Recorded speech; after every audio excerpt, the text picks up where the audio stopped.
Morning, my name is Amni. Today I will share about AI and the future. AI means artificial intelligence. This is a type of computer that can think and learn.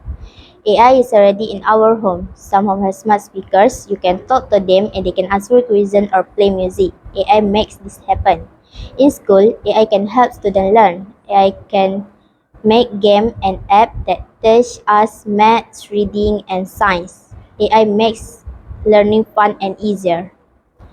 AI also help doctor in hospital. It can look at the X-ray and film problem in our bodies. This help doctor give best care to people. In the future, AI will help make better car. Some car can already drive themselves. AI help cars stay safe and know where to go. AI can even take AI can even help us take care of the environment. It can tell us how to use less energy or how to recycle better. AI is a big part of our future. It can help us learn, stay healthy, and protect our planet.